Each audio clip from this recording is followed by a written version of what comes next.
primitive doctrine that might is right. And if this principle were established throughout the world, the freedom of our own country.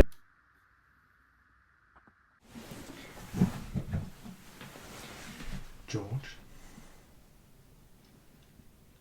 Well, actually, I was just about to call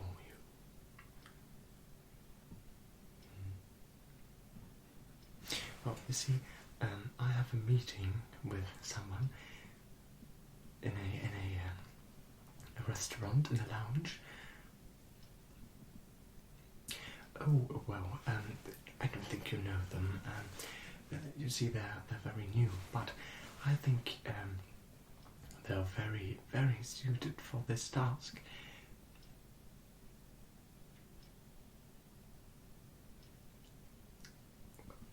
Yes, of course, sir. Yes. Yes. Good evening. Bye. Bye.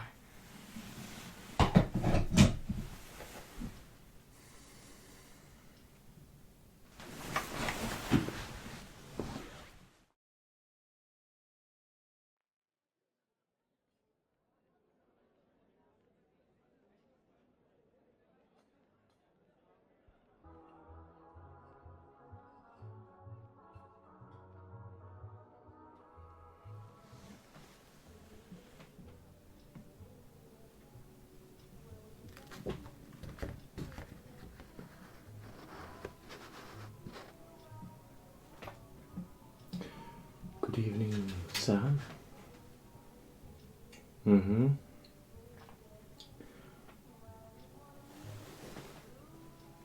I would like a dry whiskey, please.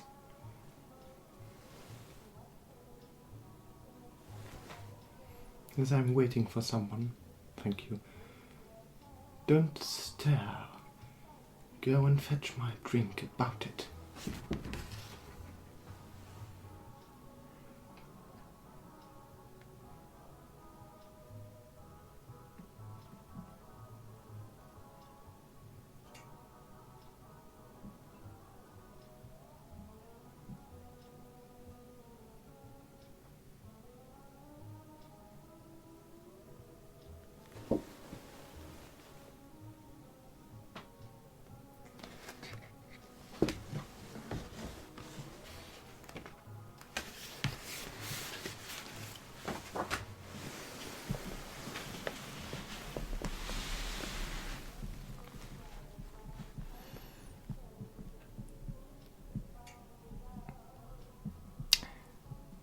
Where does the lark chime?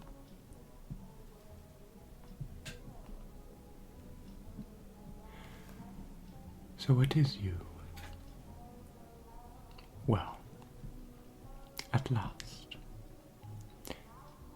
Welcome.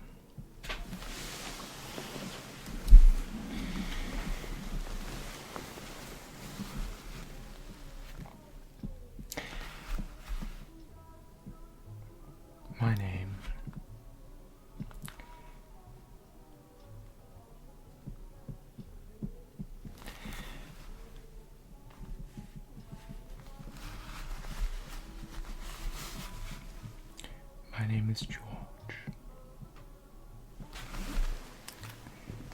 Come a bit closer. I am an inspector of British Secret Service, and so are you, I hope, or else. Forgive me. Would you like anything to drink?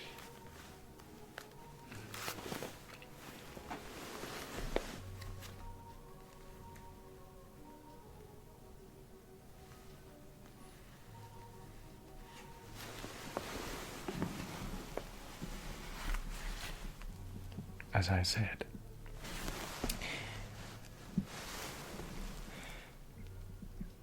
I hope you are too, for else you would not have known that I was here.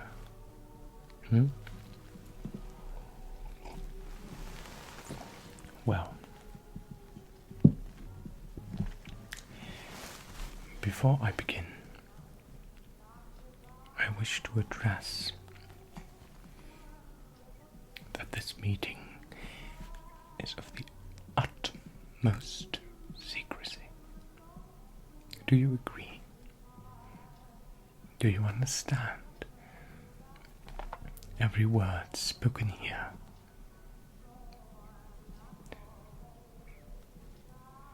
will not be spoken to anyone else, and only exchanged between you and me. Well, I greet you.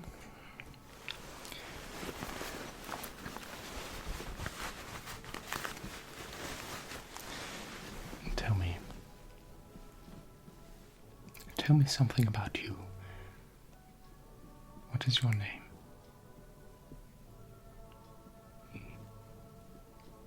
Well, I have heard about you. I have seen something about you, but I've never heard about you in any radio cases. I've never read about you in the newspaper. Have you worked on anything in particular?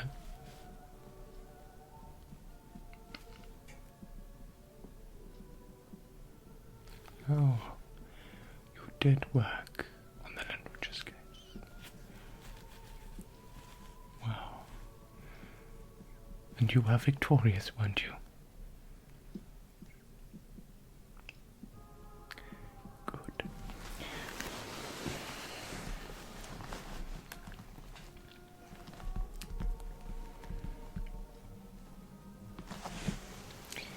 Well, then, I say cheers to our utmost secret conversation, and to your new success, perhaps. Wow.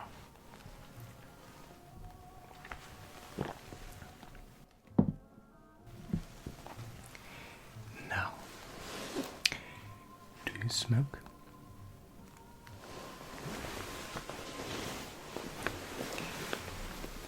Let me tell you something. The first rule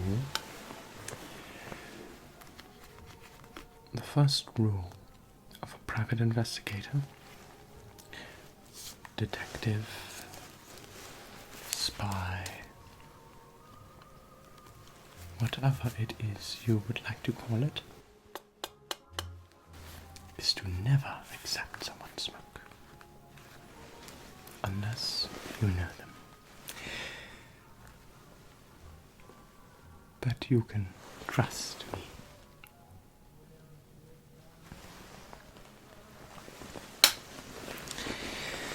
Well, so I have been advised by my chief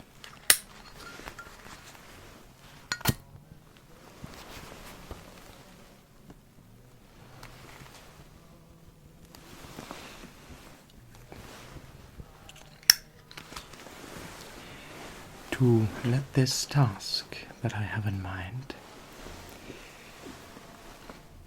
be done by someone else, and not by me. My reputation and my fame, if I say so myself, has made me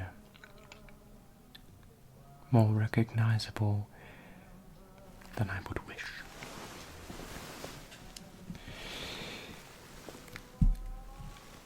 This task I have in mind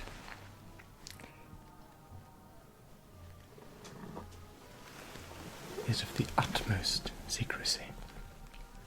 And when I say utmost secrecy, I mean it.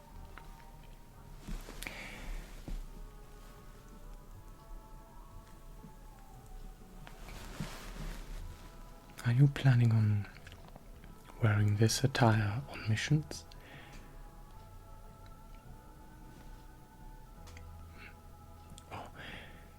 That is of everyone's private choice, I say. Very well.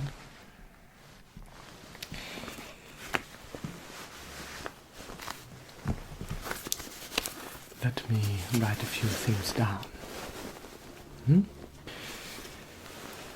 Here I start.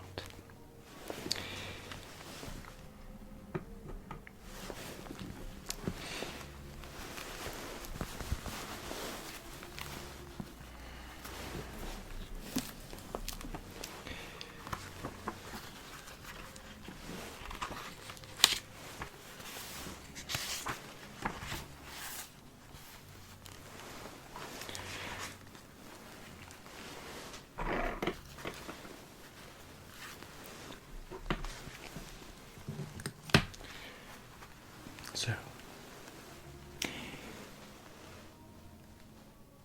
which case did you work on before this one?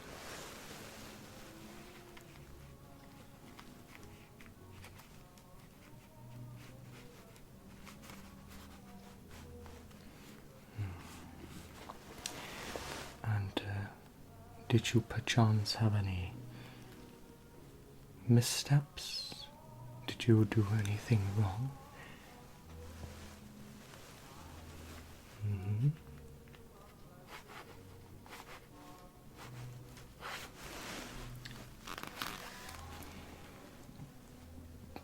Between you and me, I like the look of you. You seem like a very trustworthy spy, even for my standards.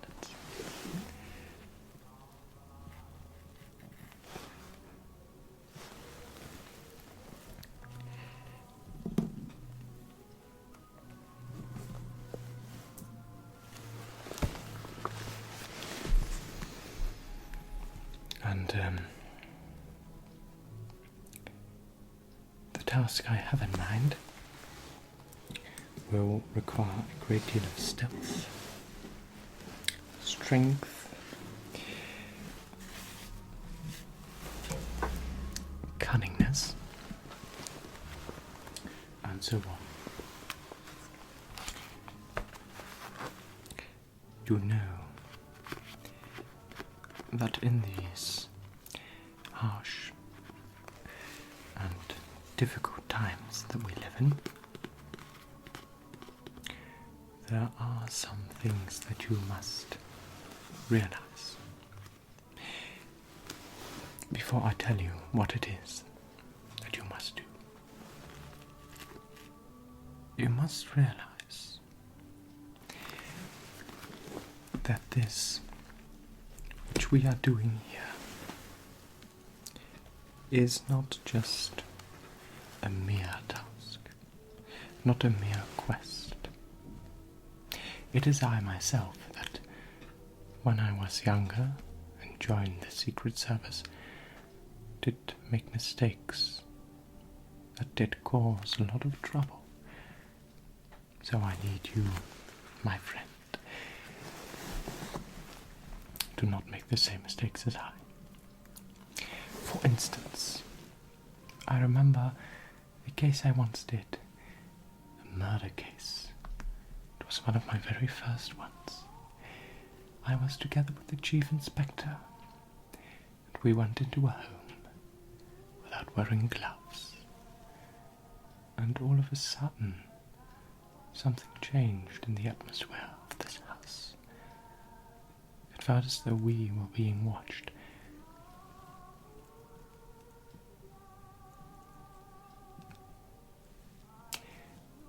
Have you ever done a case like this?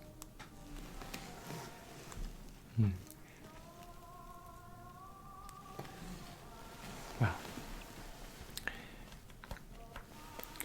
while we were investigating, suddenly something snatched in a closet, a wardrobe. This big oak wood thing that stood in the center of the bedroom. And so, as unexperienced as I was, I did walk straight towards it and open it, and to my horror find the murderer inside. But luckily, after a quarrel and several harsh attempts to get him slain, we did succeed, however.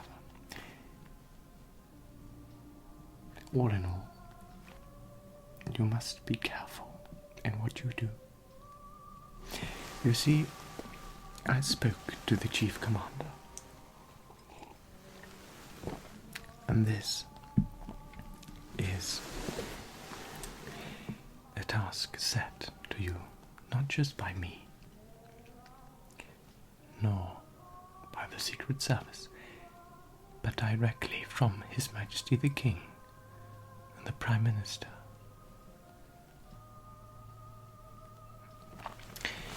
It was the idea of Mr. Churchill, but it was Chamberlain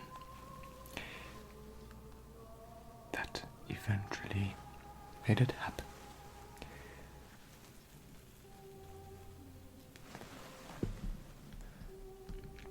He is old and grey, Chamberlain. I don't think he'll last long as our Prime Minister.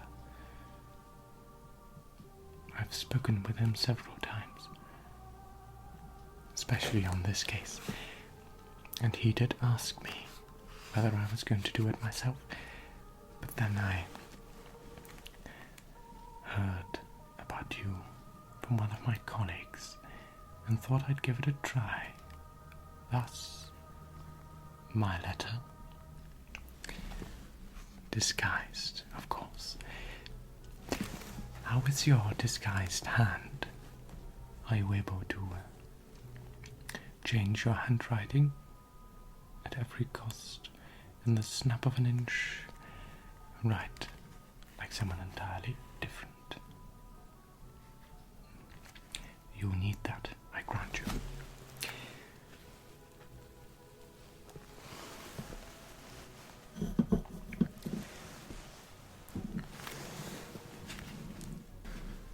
You will depart by boat next week.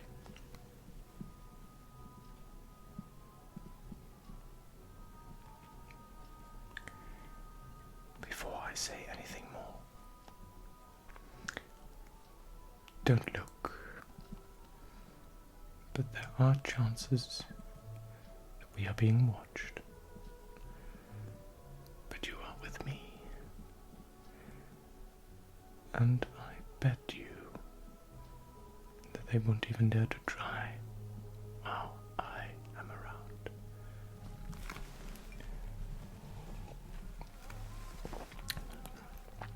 Look to me as though we are having a normal conversation. Take no notice of them. As I said, or was trying to say, you will depart by boat next week on Monday at 12 o'clock to France, where you will be greeted by two men, one wearing a top, the other a bowler hat. I think it is best we use the same password. The lark cries in yonder tree. One of my own inventions. I have not yet communicated with those two gentlemen from France the password. If you have any ideas, do say. From there, you will be taken in a car and you will be driven to Paris, where you will have a meeting with two photographers. But while you travel your journey, use this.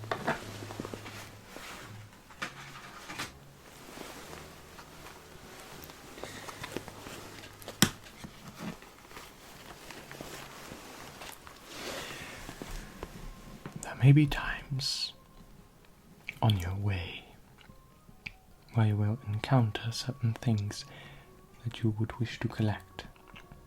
For us, here to see. So I brought you this camera. Do you have binoculars as well? Well, I think they would most certainly be required. I'll make a call for you. The camera itself operates simple, and I grant you that if you're taking pictures of a strange-looking man by the Eiffel Tower, you would well blend in with the tourism or local photographers. It has a flash for dark evenings in dark corners, and a lens that will focus both far as close by. Should you be needing the camera alone,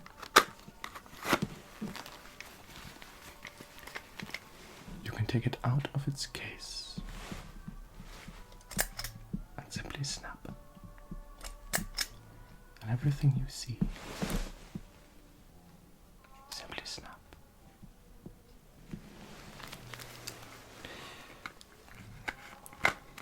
You have worked with cameras before, I think. Well,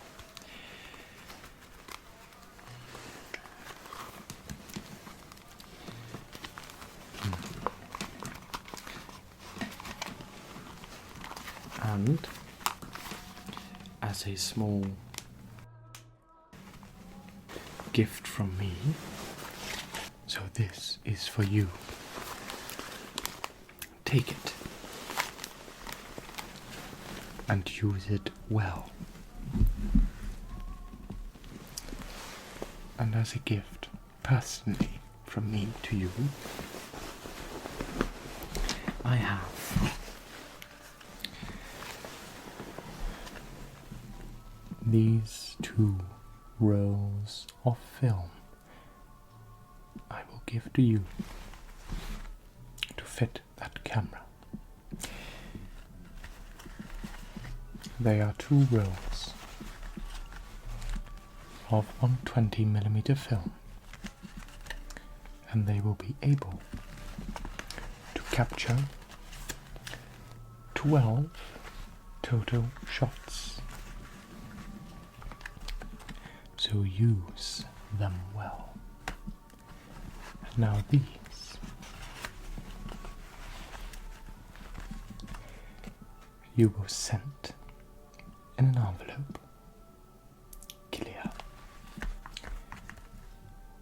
and not to the headquarters of the Secret Service, but to a mail address of a woman named Samson, and she will collect them from you and deliver them to our laboratories, where they will be developed, and so we will see what it is you've got for us. So these 2 will be yours. Should you, on your way, encounter any other expenses, like perhaps a visit to a hotel, more film, or anything else, know that will all be refunded at the cost of the British Secret Service.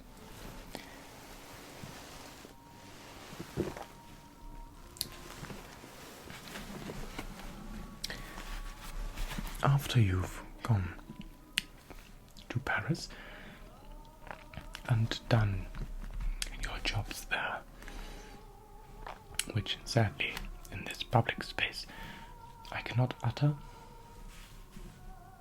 so be silent.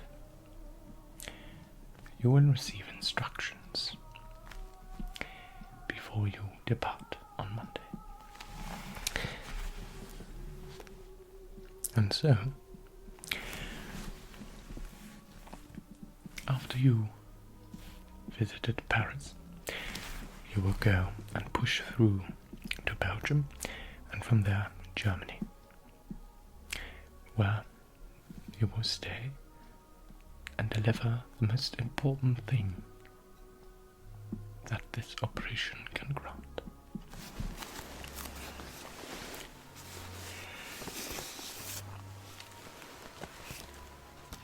This letter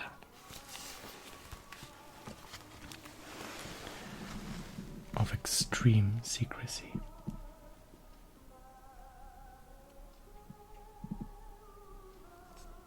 If anyone should see you with this in France, well, I would only say that you would need to protect this at any cost. Do you understand me? At any cost.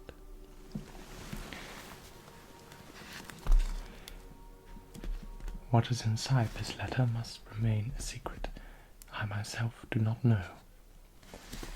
I only know that I am to pass it on to you. Like so.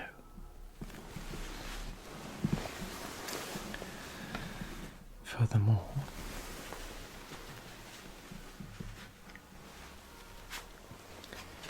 I have here the complete folio that conceals and contains all the information that you need regarding this quest. Any questions? Well, I understand. Of course, you know that this must remain a secret, and so I myself don't really know what it's about. But of course you are new, but I'm sure that you will succeed.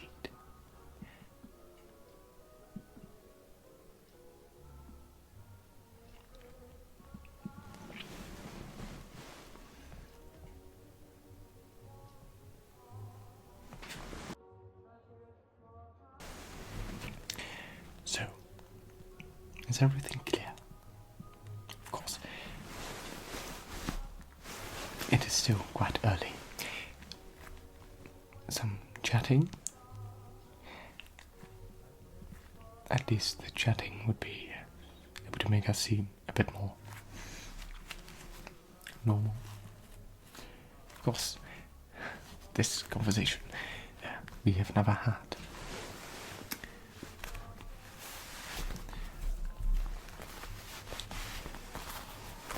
I don't even remember seeing you. But between you and me, I think it is rather exciting that I chose you for this task. I remember my first thing. I remember when I had to deliver a letter to. It was somewhere up in Scotland. My hands were shaking all the time.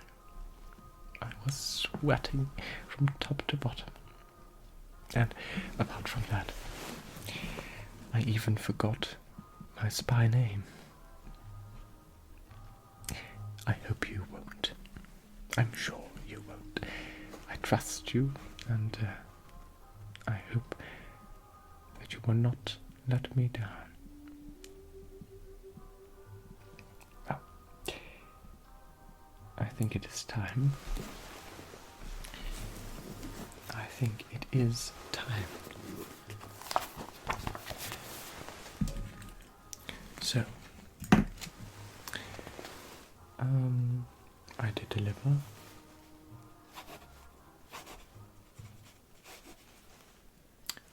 I know not of this conversation.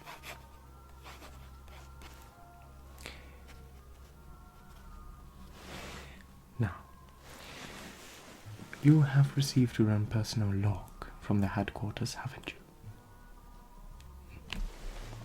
So, I would be looking forward to receiving letters from you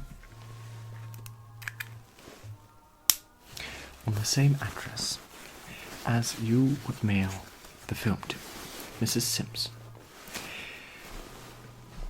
I would be looking forward to hearing from you, and I think this would be the last time we speak. So, my friend, my colleague,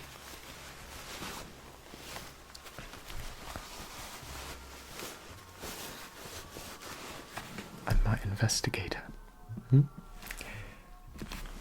I pray unto you a safe journey. I shall go now and walk the streets of London in darkness. I'll be swift like a jack. No one will see me, for I am but a shadow on the wall. I shall walk as silent as the mouse in the loft, and you shall